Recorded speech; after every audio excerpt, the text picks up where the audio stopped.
الحمد لله الحمد لله نحمده ونستعينه ونستغفره ونؤمن به ونتوكل عليه ونعوذ بالله من شرور أنفسنا ومن سيئات أعمالنا من يهده الله فلا مضل له ومن يضلله فلا هادي له ونشهد أن لا إله إلا الله وحده لا شريك له ونشهد أن سيدنا وشفيعنا ومولانا محمدا عبده ورسوله أما بعد فقد قال الله تبارك وتعالى في كلامه المجيد والفرقان الحميد أعوذ بالله من الشيطان الرجيم بسم الله الرحمن الرحيم ثاني اثنين إذ هما في الغار إذ يقول لصاحبه لا تحزن إن الله معنا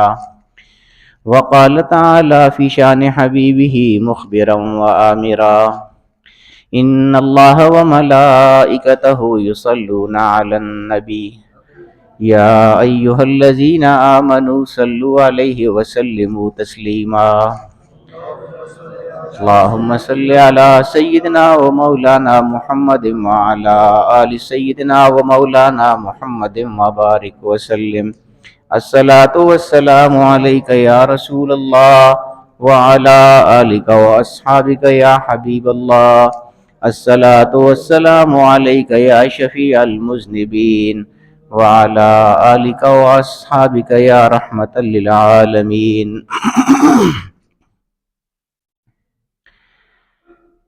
سایہ مصطفیٰ مایہ اصطفیٰ عز و ناز خلافت پہ لاکھوں سلام اصدق الصادقین سید المتقین چشم و گوش وزارت پہ لاکھوں سلام یعنی اس افضل الخلق بعد الرسل ثانی اثنین ہجرت پہ لاکھوں سلام تاجدار صداقت سیدنا ابو بکر صدیق رضی اللہ تعالی عنہ، بہت بڑی عظیم ہستی، یعنی یہ ایسی ہستی ہیں کہ حضور علیہ الصلوۃ والسلام کے ساتھ جو ان کا تعلق اور بے انتہا تعلق رہا ہے، اس کی وجہ سے ان کو یہ مقام اور مرتبہ حاصل ہے کہ وہ یہ واحد شخصیت ہیں کہ یہ تو میں نے ابھی پھر کچھ 3-4 اشعار پڑھے ہیں، اگر ان کے تعارف میں ان کا نام نہ لیا جائے، صرف اتنا کہہ دیا جائے کہ افضل الخلق بعد الرسل، تو ہر آدمی کو پتہ چل جاتا ہے کہ کس کے بارے میں بات کی جا رہی ہے۔ اتنا بڑا تعارف، بہت بڑا تعارف ہے دوستو، یہ میں آپ کو تفصیل ابھی اس کی بتاتا ہوں آگے۔ سارے حضور علیہ الصلوۃ والسلام کے صحابہ، ان کا حضور علیہ الصلوۃ والسلام کے ساتھ بہت بے مثال اور مثالی تعلق رہا ہے۔ خاص طور پہ خلفائے راشدین ہیں، پھر عشرہ مبشرہ ہیں، اپنے اپنے درجات ہیں سب کے۔ خانقاہ شریف کی یہ ایک روایت ہے کہ ہم جو بھی خلیفہ راشد ہوتے ہیں، ان کے جو یوم وصال ہوتے ہیں، ان پر ان کی مناسبت سے گفتگو کرتے ہیں، ہمارے لیے سارے بہت زیادہ محترم ہیں۔ اب چونکہ یہ مہینہ سیدنا صدیق اکبر رضی اللہ تعالیٰ عنہ کا ہے، تو اس حوالے سے ہم گفتگو کرتے ہیں۔ ان کی جو زندگی ہے، ان کی جو تابناک حیات ہے، اس کے کچھ پہلوؤں کو ہم دیکھیں گے۔ اتنے زیادہ ہمہ جہت شخصیت ہیں سیدنا ابوبکر صدیق رضی اللہ تعالی عنہ، اور اتنے زیادہ ان کے اعزازات ہیں اور انعامات ہیں ان پر کہ اگر صرف ایک انعام کی اگر تشریح کی جائے نا، تو صرف ایک انعام جو ان پر ہوتا ہے اس کو بیان کرنے کے لیے ایک جمعہ نہیں بلکہ بہت زیادہ جمعوں کی ضرورت پڑتی ہے۔ اتنے یعنی زیادہ انعامات ہیں اور اتنے تفصیلی انعامات ہیں۔ مثال کے طور پر وہ ہجرت والا واقعہ ہے، وہ آپ نے بارہا سنا ہوا ہے، لیکن عام طور پہ ہم ہجرت کا واقعہ بتا دیتے ہیں، اس کی تفصیلات ہم نے کبھی نہیں بتائی ہیں۔ اگر اس کی تفصیلات میں آپ کو بتاؤں تو صرف ہجرت کے واقعے پر کتنے ہی جمعے ہمارے چل جاتے ہیں. اتنی اتنی تفصیل ان کے اندر موجود ہے اور اتنی اتنی عجیب چیزیں اس کے اندر موجود ہیں. تو میں عرض کر رہا تھا کہ بہت بہت بہت جامع شخصیت ہے سیدنا صدیق اکبر رضی اللہ تعالی عنہ. حضور علیہ الصلوۃ والسلام کے ساتھ جو ان کا تعلق ہوا ہے شروع سے ہی ہے، لیکن جو ان کو جو صدیق کہا جاتا ہے، تصدیق کرنے والے، حضور علیہ الصلوۃ والسلام نے جب ان کو بتایا تھا کہ مجھے اللہ پاک نے رسول بنا دیا ہے، نبی بنا دیا ہے، تو انہوں نے فوراً تصدیق کی تھی نا کہ ہاں یا رسول اللہ میں تصدیق کرتا ہوں کہ آپ جو کچھ کہتے ہیں وہ آپ ہمیشہ سچ کہتے ہیں، تو یا رسول اللہ یہ بھی جو آپ فرما رہے ہیں تو میں تصدیق کرتا ہوں کہ آپ سچ فرما رہے ہیں، آپ کو اللہ نے رسول بنایا ہے، اس لیے ان کو صدیق کہا جاتا ہے. وہ ہوا کیسے تھا؟ حضور علیہ الصلوۃ والسلام کے علم کی بھی انتہا دیکھیے، اللہ تعالیٰ نے حضور کو کیسے کیسے علم عطا فرمائے ہیں. یہ شروع میں اگرچہ حضور علیہ الصلوۃ والسلام کے ساتھ شروع سے ان کا تعلق تھا، لیکن حضور نے اعلان نبوت اس وقت تک نہیں کیا ہوا تھا. یہ پہلے کی بات میں آپ کو بتا رہا ہوں کہ یہ بہت بڑے تاجر تھے سیدنا صدیق اکبر رضی اللہ تعالیٰ عنہ. تو پرانی جو زندگی تھی اعلان نبوت سے پہلے کی زندگی، بہت پہلے، اعلان نبوت حضور نے بہت بعد میں کیا تھا، یہ بہت پہلے کی بات ہے کہ یہ ایک دفعہ جو تجارت چونکہ کرتے تھے، تاجر تھے بہت بڑے، تو اس سلسلے میں یہ ملک شام گئے تھے صدیق اکبر رضی اللہ تعالیٰ عنہ. تو وہاں پر انہوں نے شام کے سفر کے دوران ہی یہ خواب دیکھا تھا کہ سورج آسمان سے اترتا ہے اور حضرت ابو بکر صدیق رضی اللہ تعالیٰ عنہ کی گود میں آ جاتا ہے. یہ صدیق اکبر رضی اللہ تعالیٰ عنہ کے لیے عجیب بات تھی، کیونکہ سورج جو ہے وہ زمین پر تو نہیں آتا نا، وہ تو آسمان پہ ہی ہوتا ہے، یعنی اوپر ہی ہوگا، نیچے تو نہیں آتا سورج. تو یہ ایک عجیب بات تھی کہ زمین کی کوئی چیز، زمین پر رہنے والی کوئی چیز وہ نہیں دکھائی گئی تھی، بلکہ آسمان کی چیز دکھائی گئی تھی کہ وہ آسمان سے اتری اور زمین پر آ کے حضرت ابوبکر صدیق رضی اللہ تعالیٰ عنہ کی گود میں آ گئی ہے. تو وہ یہ حیران تھے کہ آسمان کی چیز زمین پر کیوں دکھائی گئی ہے مجھے. بہرحال یہ خواب انہوں نے دیکھا. اب یہ حضور کے اعلان نبوت سے بہت پہلے کی بات ہے، یہ ذہن میں رکھیں آپ. بہرحال یہ خواب انہوں نے جب دیکھا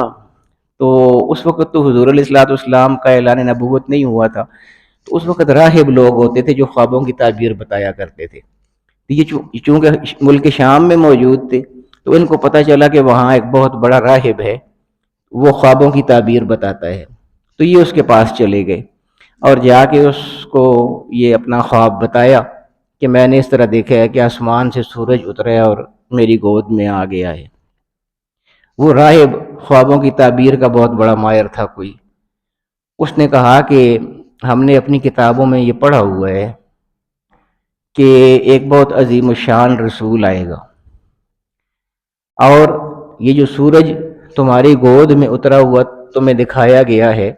تو اس خواب کی تعبیر کا مطلب یہ ہے کہ وہ جو نبی آئے گا عظیم الشان یا رسول آئے گا عظیم الشان، اس کو سورج کے ساتھ تشبیہ دی گئی ہے، اور سورج جو تمہاری گود میں آتا ہوا تم کو دکھایا گیا ہے، تو اس کا مطلب یہ ہے کہ کسی وقت وہ اپنا سر تمہاری گود میں رکھ کے آرام فرمائے گی وہ ہستی، تمہیں یہ اعزاز حاصل ہوگا. اور میں تم کو یہ بتاؤں کہ میں نے اپنی کتابوں میں جو تفصیلات اس کی پڑھی ہوئی ہیں، ان تفصیلات کے مطابق وہ بہت ہی عظیم الشان رسول ہوگا. اور میں تم کو یہ بھی بتاتا ہوں کہ اگرچہ میں ہے تو وہ راہب تھا، لیکن وہ کہتا ہے کہ اگرچہ میں راہب ہوں، لیکن میں تم کو یہ بتاتا ہوں کہ جو تفصیلات اس کی میں نے اپنی کتابوں میں پڑھی ہوئی ہیں وہ اگر ٹھیک ہیں تو اس کے مطابق میں تو اس پر ابھی سے ایمان لے آیا ہوں. مجھے یہ پتہ نہیں ہے کہ وہ کب آئے گا، لیکن میں تم کو یہ بتاتا ہوں کہ وہ جب بھی آئے تو تم نے اس کی تصدیق کرنی ہے اور میری طرف سے اس کو سلام بھی میرا پہنچانا ہے کہ میں اس پر پہلے سے ایمان لا چکا ہوں. بہرحال صدیق اکبر رضی اللہ تعالیٰ عنہ وہاں ملک شام سے واپس آ گئے. یہ بہت پہلے کی بات ہے، اعلان نبوت سے بہت پہلے کی بات ہو رہی ہے. پھر جب بہت بعد میں حضور علیہ الصلوۃ والسلام نے اعلان نبوت کیا تھا تو صدیق اکبر رضی اللہ تعالیٰ عنہ کو جب یہ وہی تصدیق والی بات حضور علیہ الصلوۃ والسلام نے جب ابوبکر صدیق رضی اللہ تعالیٰ عنہ کو بلا کے یہ فرمایا کہ ابوبکر مجھے اللہ پاک نے رسالت عطا فرما دی ہے، نبوت عطا فرما دی ہے، مجھے نبی بنا دیا ہے، مجھے رسول بنا دیا ہے، تو صدیق اکبر رضی اللہ تعالیٰ عنہ نے آگے سے پوچھا کہ اے اللہ کے رسول، جو بھی اللہ پاک کسی کو اپنا نبی بناتا ہے، جس کو بھی اللہ پاک اپنا نبی یا رسول بناتا ہے تو اس کو وہ کوئی معجزہ بھی عطا فرماتا ہے، جس طرح سابقہ انبیاء کرام سب کے اپنے اپنے معجزات ہیں، تو ہر نبی کو ایک معجزہ بھی عطا کیا جاتا ہے، تو آپ کو اگر اللہ پاک نے رسول بنایا ہے تو آپ کو اللہ پاک نے کوئی معجزہ بھی عطا فرمایا ہوگا۔ حضور علیہ السلام نے فرمایا کہ ابوبکر معجزے تو بہت زیادہ ہیں، لیکن تمہیں میں صرف اتنا یاد دلا دیتا ہوں کہ وہ جو شام میں راہب نے تجھ کو بتایا تھا وہ معجزہ کافی نہیں ہے۔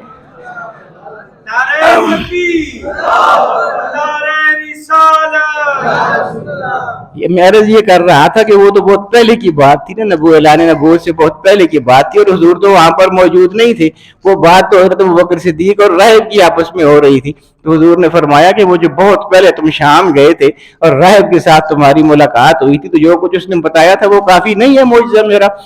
صدیق اکبر نے اسی وقت کہا اشہد ان لا الہ الا اللہ واشہد ان محمد رسول اللہ، یا رسول اللہ پر ایمان لاتا ہوں، آپ کی تصدیق کرتا ہوں۔ تو بہت عظیم تعلق ہے حضور علیہ الصلوۃ والسلام کے ساتھ۔ بعض دفعہ علماء بہت عجیب عجیب باتیں فرماتے ہیں۔ ایک عالم ہے، وہ فرماتے ہیں کہ اب دیکھیے نا، اپنی اپنی سوچ اور اپنا اپنا طرز ہوتا ہے، زاویہ نگاہ ہوتا ہے۔ وہ فرماتے ہیں کہ جب سے یہ لوگ بننے شروع ہوئے ہیں، لوگوں کی تخلیق شروع ہوئی ہے، پہلے سے چھوڑیں 1500 سال گئی، 1400-1500 سال ہی لے لیں، حضور علیہ الصلوۃ والسلام کے بعد کئی زمانہ آپ لے لیں تو یہ بھی 1400-1500 سال بنتے ہیں، اور ان 1400-1500 سالوں کے دوران کچھ اندازہ نہیں ہے کہ کتنے مومن گزرے ہیں۔ یعنی حضور علیہ الصلوۃ والسلام کے زمانے سے جو ایمان لانے والے لوگ ہیں اور اب تک جو لوگ ایمان لا رہے ہیں، جو پیدا ہو رہے ہیں، مسلم پیدا ہو رہے ہیں، مومن پیدا ہو رہے ہیں، بہت بڑی ظاہر ہے کہ ایک مخلوق خدا ہے، اس کی گنتی ممکن ہی نہیں ہے۔ تو وہ عالم کتنی خوبصورت بات فرماتے ہیں، حضرت ابوبکر صدیق رضی اللہ تعالیٰ عنہ کی یہ عظمت بھی آپ دیکھیے کہ وہ فرماتے ہیں کہ اگر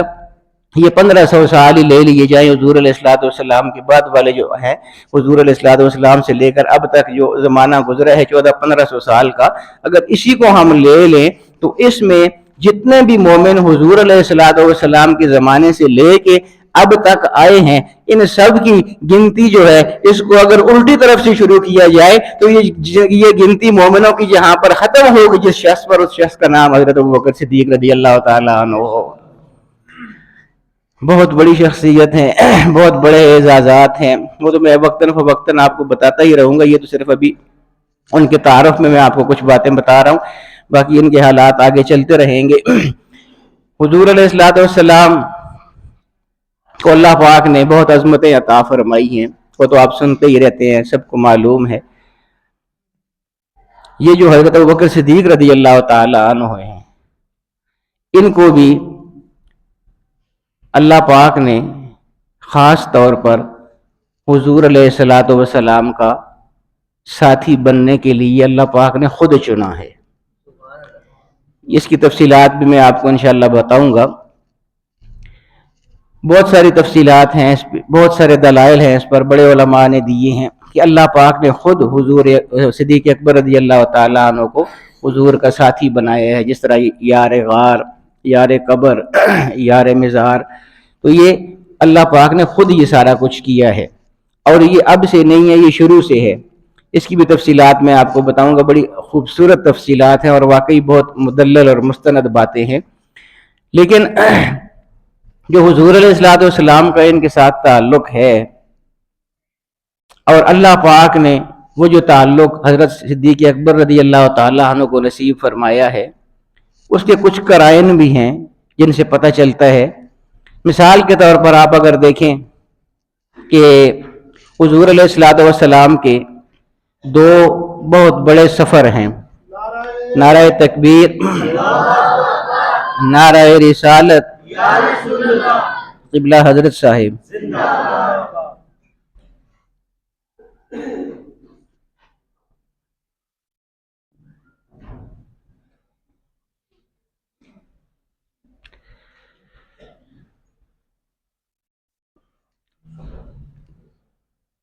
اللہ پاک نے جو انتخاب فرمایا ہے حضرت سیدنا صدیق اکبر رضی اللہ تعالی عنہ کا حضور علیہ الصلوۃ والسلام کا خاص ساتھی ہونے کے حوالے سے، بہت سارے صحابہ کرام ہیں، 1,00,000 سے زیادہ صحابہ کرام ہیں، لیکن پورے قرآن میں کسی بھی صحابی کو اللہ پاک نے یہ نہیں فرمایا ہے کہ یہ حضور کا صحابی ہے۔ ہیں تو سارے صحابی، ہم کو معلوم ہے، روایات سے معلوم ہے، احادیث سے معلوم ہے، سیرت سے معلوم ہے، لیکن اللہ پاک نے کسی کو یہ نہیں فرمایا کہ یہ حضور کا صحابی ہے۔ پورے سارے صحابہ کرام، 1,00,000 سے زیادہ صحابہ کرام، ان سب میں سے واحد سیدنا صدیق اکبر رضی اللہ تعالیٰ عنہ کو یہ اعزاز حاصل ہے کہ اللہ پاک نے قرآن میں یہ فرمایا ہے کہ یہ حضور کا صحابی ہے۔ ثانی اثنین اذ ہما فی الغار اذ یقول لصاحبہ لا تحزن ان اللہ معنا۔ یہی وجہ ہے کہ حضرت صدیق اکبر رضی اللہ تعالیٰ عنہ کی صحابیت قرآن سے ثابت ہے، نص قطعی ہے، اللہ کے کلام سے ثابت ہے۔ اسی لیے علماء فرماتے ہیں کہ اور کسی صحابی کا اگر کوئی انکار کر دے تو کر دے، لیکن سیدنا صدیق اکبر کے صحابی ہونے کا اگر انکار کرے گا تو وہ انکار قرآن کا انکار ہوگا، کیونکہ قرآن میں اللہ پاک نے ان کو صحابی قرار دیا ہوا ہے، اور قرآن کا انکار کرنے کا مطلب یہ ہے کہ قرآن اللہ کا کلام ہے، تو وہ اس نے اللہ کا انکار کر دیا۔ اس لیے اگر کوئی حضرت صدیق اکبر کی صحابیت کا انکار کر دیتے ہے تو وہ کوئی معمولی بات نہیں ہے، وہ تو کافر ہو جائے گا، اسلام سے ہی خارج ہو جائے گا۔ تو یہ اللہ تعالیٰ نے بہت خاص ان کو اعزاز عطا فرمایا ہے، اور جو میں عرض کر رہا تھا نا کہ اللہ پاک نے ان کو چنا ہے حضور علیہ الصلوۃ والسلام کے لیے، تو وہ آپ دیکھیے، میں عرض یہ کر رہا تھا کہ حضور علیہ الصلوۃ والسلام کے 2 بہت بڑے سفر ہیں۔ ایک معراج کا سفر، حضور علیہ الصلوۃ والسلام جب معراج پر تشریف لے گئے تھے، وہ بھی بہت بڑا واقعہ ہے، بہت بڑا سفر ہے حضور علیہ الصلوۃ والسلام کا۔ اور حضور علیہ الصلوۃ والسلام کا ایک سفر ہجرت والا ہے، جو مکہ مکرمہ سے حضور علیہ الصلوۃ والسلام نے ہجرت فرمائی تھی مدینہ منورہ کی طرف۔ یہ دونوں بہت بڑے سفر ہیں حضور علیہ الصلوۃ والسلام کے، بہت بڑے واقعات ہیں تاریخ کے۔ تو دیکھیے، جو میں عرض کرتا ہوں نا کہ حضرت صدیق اکبر رضی اللہ تعالیٰ عنہ کو اللہ پاک نے خود چنا ہے، تو چنا کیسے ہے، اور ان کی افضلیت بھی دیکھیے، افضل الخلق بعد الرسل ویسے ہی نہیں کہا گیا۔ اس کی وجہ یہ ہے کہ حضور علیہ الصلوۃ والسلام کے جو 2 بڑے سفر ہیں، ایک معراج والا اور ایک ہجرت والا، اور مزے کی بات یہ ہے کہ یہ 2 سفر ہیں، اور 2 یا آسمان ہوتا ہے یا زمین ہوتی ہے، دونوں سفر دونوں کو شامل ہے۔ ایک سفر زمین کو شامل ہے جو ہجرت والا ہے مکہ سے مدینہ کی طرف، ایک سفر جو ہے آسمانوں کا ہے، معراج والا سفر، یعنی ایک زمینی سفر ہے، ایک آسمانی سفر ہے، 2 سفر بڑے سفر۔ اور اللہ پاک نے جب حضور علیہ الصلوۃ والسلام کو آسمانوں کا سفر کرانے کا ارادہ چاہا تو ان کی خدمت کے لیے ساتھ اس جہان کا سب سے جو افضل شخصیت تھی سیدنا جبریل امین، تمام فرشتوں کے سردار، وہ حضور علیہ الصلوۃ والسلام کے خادم کی حیثیت سے ساتھ جا رہے تھے۔ اور زمین کا جب سفر کرایا تو آپ کے خادم خاص سیدنا ابوبکر صدیق رضی اللہ تعالیٰ عنہ ساتھ جا رہے تھے۔ تو یہ اللہ تعالیٰ نے ہی منتخب فرمایا ہے ان کو۔ یعنی جب آسمان کا سفر تھا تو نوریوں میں جو سب سے افضل شخصیت ہے سیدنا جبریل امین رضی اللہ تعالیٰ عنہ، وہ حضور کا ساتھ دے رہے تھے۔ اور زمین کا جب بڑا سفر کرایا تو صحابہ میں جو سب سے افضل شخصیت ہے سیدنا ابوبکر صدیق، وہ ساتھ دے رہے تھے حضور علیہ الصلوۃ والسلام کا۔ وہاں کے بھی بڑے عجیب واقعات ہیں، ہجرت کے بڑے عجیب واقعات ہیں۔ اور پھر ایک اور بات دیکھیے کہ قرآن کریم کی ایک آیت ہے، مِنْہَا خَلَقْنَاكُمْ وَفِيهَا نُعِيدُكُمْ وَمِنْهَا نُخْرِجُكُمْ تَارَةً أُخْرَى۔ جب کسی میت کی تدفین ہوتی ہے تو اس پر جب مٹی ڈالتے ہیں تو اس وقت بھی یہ آیت پڑھی جاتی ہے۔ اس کا ترجمہ کیا ہے؟ اللہ پاک فرماتا ہے کہ منہا خلقناکم، چونکہ اس وقت زمین میں دفن کیا جا رہا ہوتا ہے مردے کو یا میت کو، تو اس وقت یہ آیت پڑھی جاتی ہے منہا خلقناکم، اسی مٹی سے ہم نے تمہاری تخلیق کی تھی، جس میں اب سپرد کیا جا رہا ہے، دفن کیا جا رہا ہے، اسی مٹی سے ہم نے تمہاری تخلیق فرمائی تھی۔ وفیہا نعیدکم، اور اسی مٹی کے سپرد تمہیں کیا جائے گا. جب تدفین ہوتی ہے تو اسی مٹی کی سپرد کر دیا جاتا ہے. تخلیق بھی مٹی سے ہوئی ہے, سپرد بھی پھر مٹی کے کر دیا گیا, مٹی کے ذمہ کر دیا گیا, اس کے سپرد کر دیا گیا. وَمِنْهَا نُخْرِجُكُمْ تَارَةً أُخْرَىٰ, اور اسی مٹی سے پھر دوبارہ قیامت کو تم کو اٹھایا بھی جائے گا. ایک ہی مٹی ہے, اسی سے تخلیق ہوئی ہے, اسی کے اندر ہم دوبارہ جائیں گے جب دفن ہو جائیں گے, اسی مٹی سے دوبارہ ہم اٹھائے جائیں گے قیامت کے دن. تو حضور علیہ الصلوۃ والسلام فرماتے ہیں کہ اللہ رب العالمین نے جب میری تخلیق فرمائی تھی تو میرے لیے جس مٹی کا انتخاب ہوا تھا, میرے لیے جو مٹی تیار کی گئی تھی مجھے بنانے کے لیے, ظاہر ہے وہ کوئی عام مٹی تو نہیں تھی نا جو حضور علیہ الصلوۃ والسلام کو بنانے کے لیے تیار کی گئی تھی. حضور علیہ الصلوۃ والسلام کا مقام و مرتبہ تو آپ سب جانتے ہیں,